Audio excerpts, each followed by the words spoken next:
full size, the greater small-eared bat, Myotis Myotis.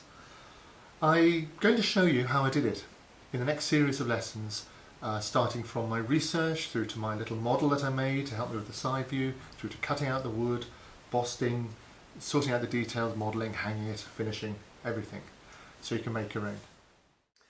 Here's the picture of the bat that inspired my idea. It's a book of black and white photography, quite old, published in Poland, and it's a really nice simple shape. So I photocopied the shape on my computer, scanned it in, did a copy, and I realised I wanted to change a little bit, particularly this leg here.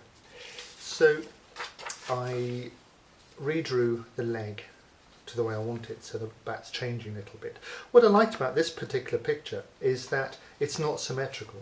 The bat is not hanging in a completely equal way. One of its arms is out to one side, the other's a bit tucked in, the legs are different sizes as well.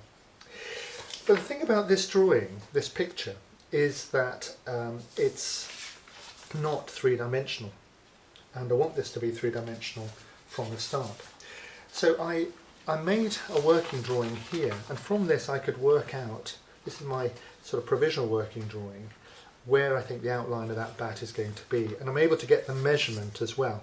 The grain is going to go this way. This is what's important. I like this because we'll get the strength of the fibres going down here.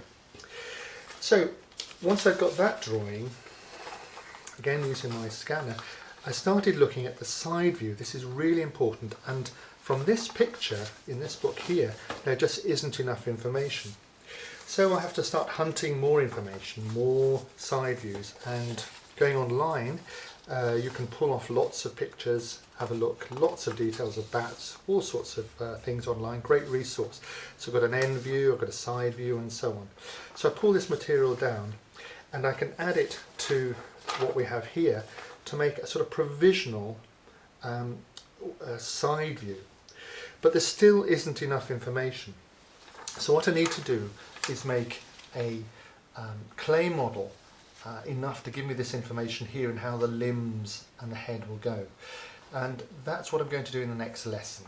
So this is our working drawing that we'll use to start off with, and the side view is what we really want.